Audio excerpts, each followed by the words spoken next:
अरे हम आँखी से देखनी पिजरा के छोरी अंसा उड़ ले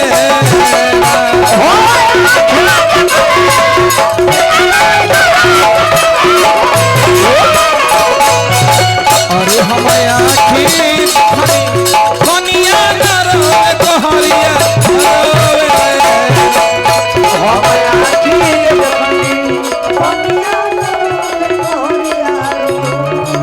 अरे हम आँखी देखनी कनिया नरवे कहरिया रोवे लेरा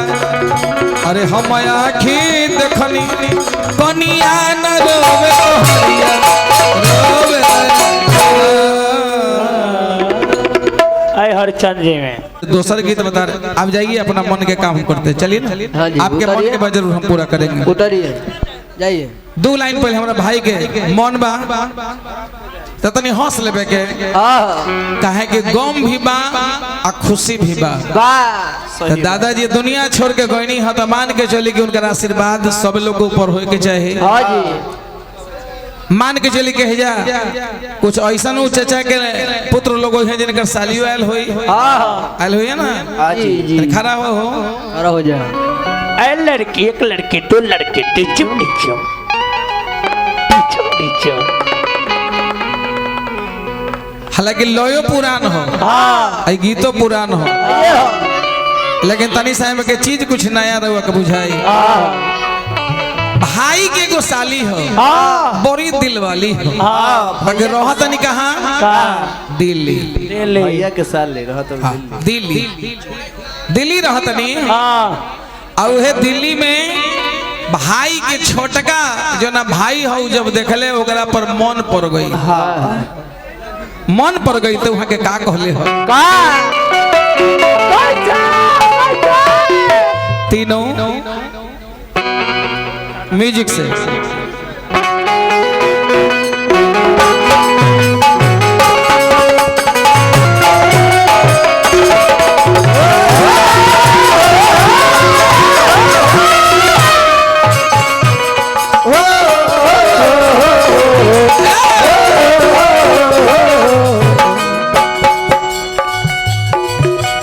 बाप रे तारे आंख देखली है जब से ना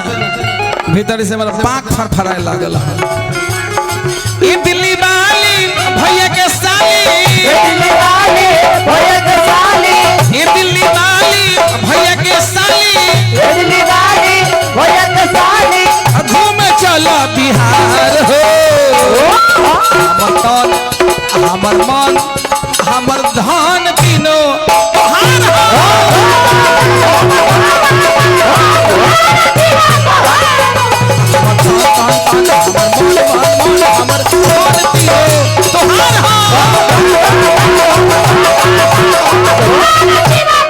हार दिल्ली वाली भाई के साली दिल्ली वाली भाई के साली घूम चलो बिहार हो हलेला मन हलेला धान तीनों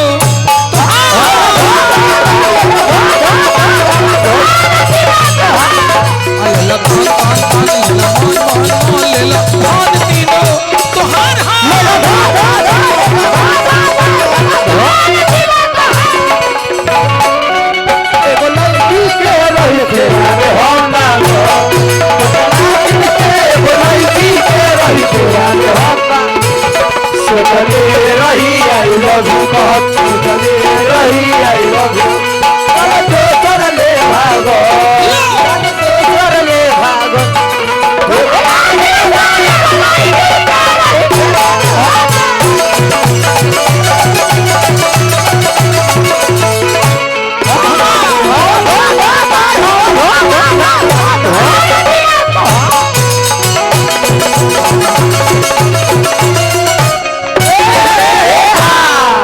लाइका कहले जब से देखनी पागल भइनी दिल हो गई दीवाना हो जब से देखनी पागल भइनी दिल हो गई दीवाना हो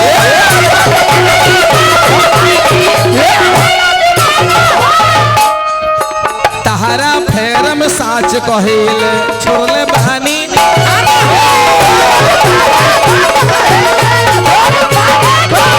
फेर में साच कहिले छोड़ले बहानी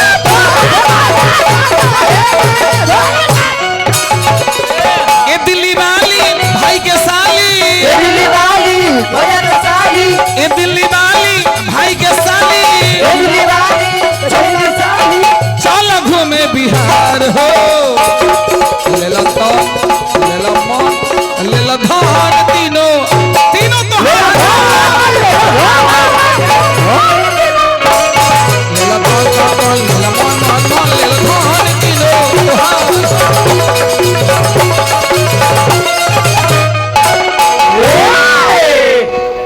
5 मिनट अगर पहुंचा देम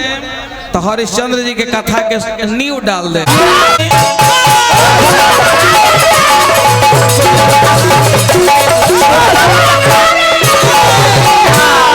उनकर सुनी अब कहानी है इंद्र जी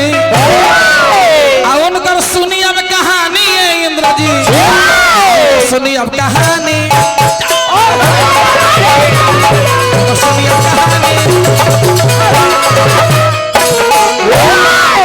चारों तरफ से युग में चर्चा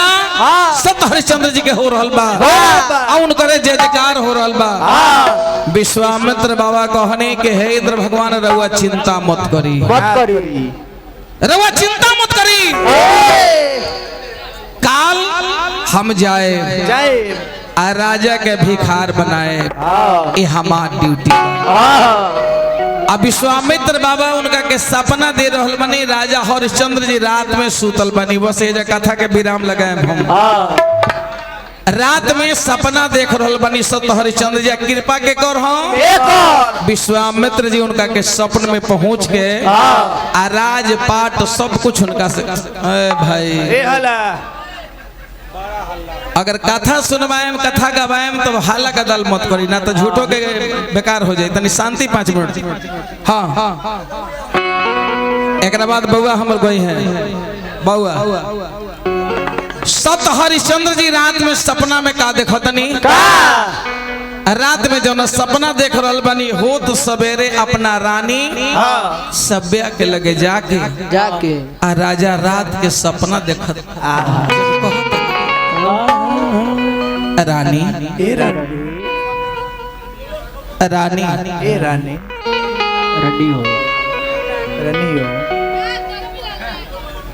सभ्या रात के बड़ी अशुभ सपना हो का कहो तनी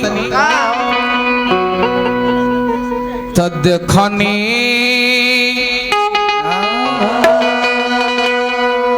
अरे सपनवा रानी हो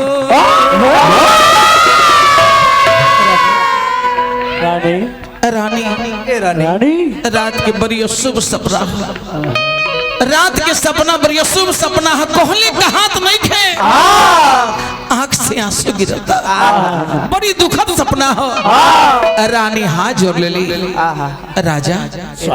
कोई कौन सपना हे स्वामीनाथ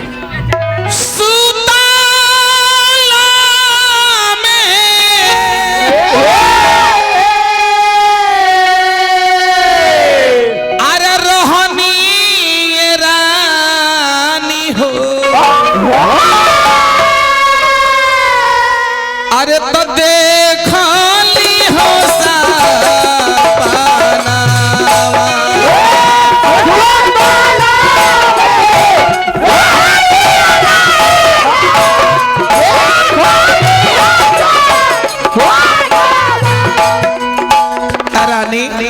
रानी राजा पाट हारी हो गई रानी रात के बड़ी सुन सपना हो राजा पाट हारी हो गई छोराली हो भावना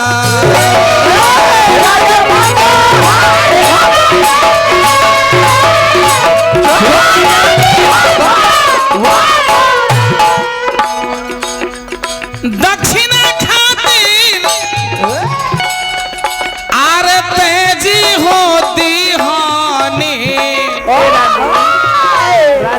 रानी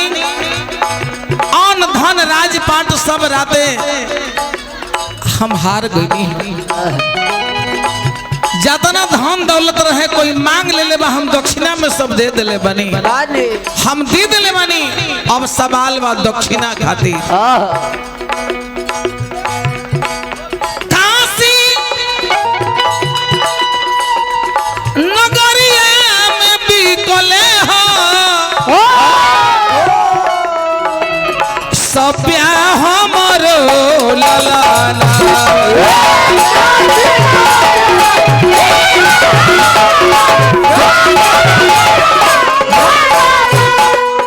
हम हो बिकाई के गोइनी, हम हो बिकाई के गोइनी, मोर घटया हो मसाला।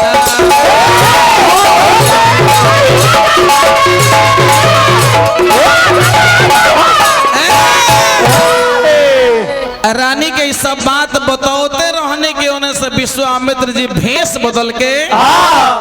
आया गईले। कहले कि राजा जन रात सपना देखले रहनी, वो सपना सच बा। वो जन रात सपना देखनी हा, वो सब हमार बा, वो हमरा के दे दो।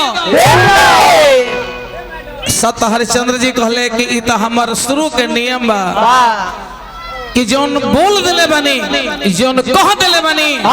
वो अटल हो। आ कहानी है कि गोस्वामी जी मानस में लिखले बनी बड़ा सुंदर। रघुकुल रीत सदा चली आई,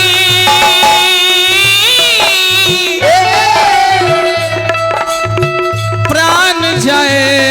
पर बचन न जाए। हरिचंद्र के सब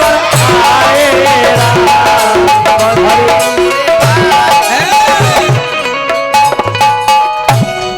अगर हम सपना में भी आपको दे दिए हैं तो ये सब कुछ आपका रहा। बोले कि ना राजा, एक बाद हमरा 60 भार सोना दक्षिणा खियावला के बाद दक्षिणा मिलेला, तो हमरा के दक्षिणा 60 भार सोना चाहिए। हरिश्चंद्र अपना दरबान से कहले कि ऐ दूत, जाओ खजाना से निकाल करके जितना ये मांग रहे हैं इन्हें इतना दक्षिणा चुका दिया जाए। विश्वामित्र जी कहले कि घोर अपमान, यदि ये पूरा राज यदि हमको दे दिए तो इस पर आपका हक नहीं बनता है। इसमें आपका कोई भी चीज नहीं है, जो भी है वो मेरा है। एहे जगह कथा के घरे पाई अब लगाओ तनी बबुआ से हमर तनी आनंद लेवे के हो। चलते चलते हमने के बोले के हम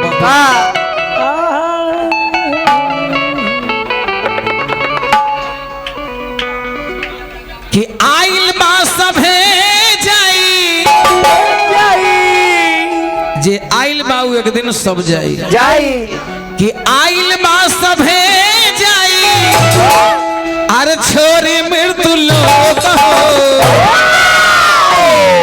कि आइल बा सभे जाई, अरे छोरी मृत्यु लोक हो। आ करिला भजन ना गौरी, अरे करब भजन ना गौरी, अरे ओह जा भोग भोग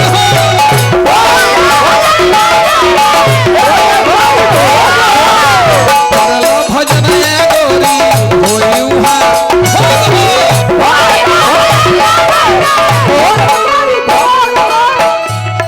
अब रहल के एगो भाई आगे कहता नहीं कि दुगोला होत नहीं खे, तो दुगोला हमने के अभी तक ले रस्म पर्दा से रखले बनी। कहला कि घर के माई बहन सुनत नहीं, ए घर के ब्यास लोग माई बहन दादी मतारी करेला, उ दुगोला हमने के ना गाइले। गाना बजाना के दुगोला होई, कथा प्रसंग के कटिंग होई, लेकिन जिस घर से आपके गार्जियन मर गए हैं उस जगह हम आपको पहले भी समझाए हैं कि वहाँ निर्गुण भजन होना चाहिए। बात से दुगोला हमने के बात से करे, गीत से दुगोला गीत से करे, लेकिन गाड़ी कर बात ही जाना हो हमने के भगवान के नाम बोलते चल चले के हो।